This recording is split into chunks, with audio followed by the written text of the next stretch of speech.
Good morning. Today I will be reading Joshua chapter 20, six cities of safety.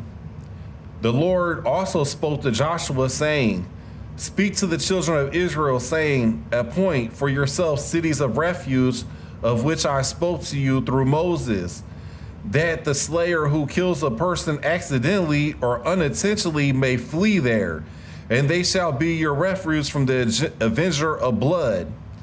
And when he flees to one of these cities and stands at the entrance of the gate of the city and declares his case in the hearing of the elders of that city, they shall take him into the city of as one of them and give him a place that he may dwell among them. Then, if the avenger of blood pressures him, they shall not deliver the slayer into his hands because he struck his neighbor unintentionally but did not hate him beforehand. And he shall dwell in that city until he stands before the congregation of judgment and until the death of the one who is high priest in those days. Then the slayer may return and come to his own city and his own house in the city from which he fled. So they appointed Kadesh in Galilee in the mountains of Naphtali, Shisham in the mountains of Ephraim, and Kirdesh Arab, which is Hebron, in the mountains of Judah. And on the other side of the Jordan, by Jericho eastward, they assigned Bizar in the wilderness on the plain. From the tribe of Reuben, Ramoth in Gilead, and the tribe of Gad, and Golan and Bashan, and the tribe of Mashnash. These were the cities appointed for all the children of Israel and for the stranger who dwelt among them, that whoever killed a person accidentally might flee there and not die by the hand of the avenger of blood until he stood before the congregation. I find Joshua chapter 20, six cities of safety, very interesting. So here you have it in the Bible days.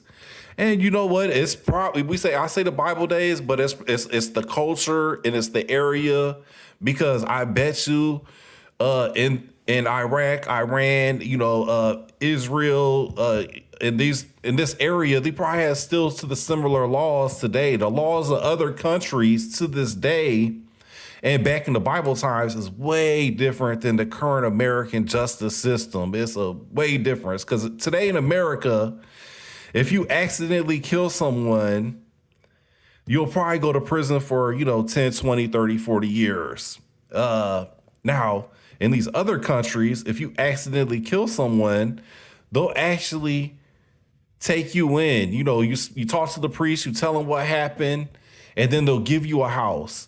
They'll accept you amongst their family, and they'll protect you. And another interesting note about this chapter is that you'll see the cities of safety is mostly in the mountains.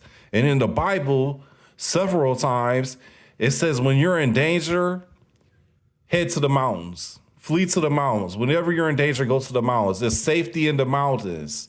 It's dangerous in the big cities, okay? It's dangerous in the big cities, and there's safety and peace in the mountains.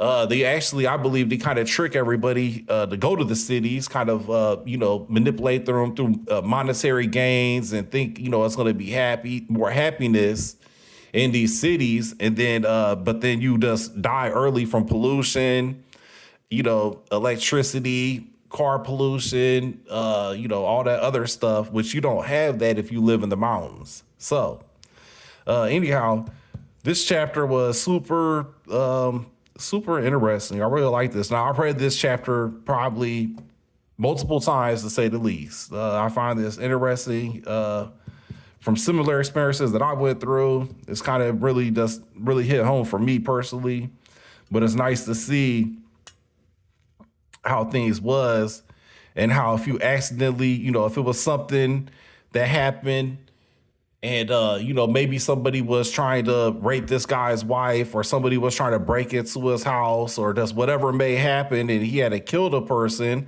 And then back in this days, it was eye for an eye, tooth for a tooth. So even if, let's say your dad tried to break into somebody's house to steal something, and the guy defended his property and killed the intruder, well, then you would be obligated to revenge your father's death, and whoever killed your father for whatever reason, you would have bloodlust and you would try to kill that person, So that's just how it was back then. It was that's just how things go. If you kill somebody's father, their children is obligated to seek out and kill the killer, and it still goes on today in America. That happens, but you just don't really hear about it or see it, but it does occur. So, but now, now that's the old law. Here's the thing about seeking revenge on a situation like that.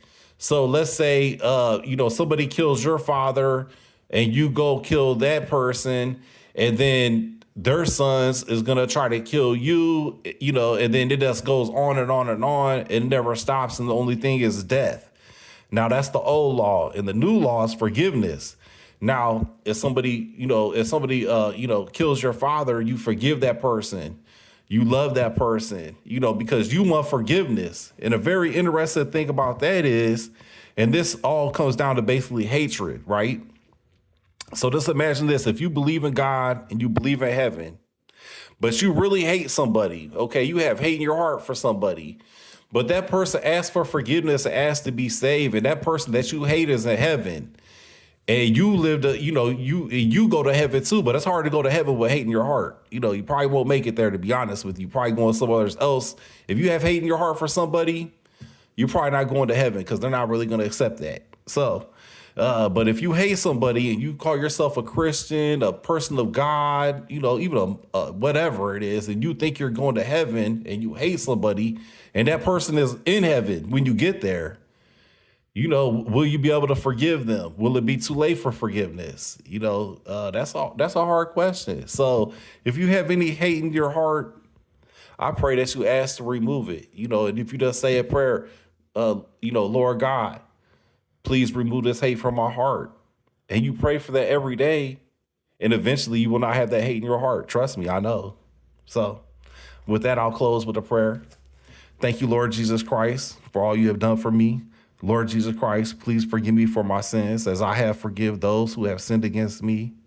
Lord Jesus Christ, please give me the strength, wisdom, and knowledge that I need to read the Bible, understand the Bible, and live the way the Bible teaches me. Lord Jesus Christ, your will is my will. Lord Jesus Christ, please enter my heart and be my personal savior. Lord Jesus Christ, please love my children as you have loved me. In Jesus Christ's name I pray. Amen.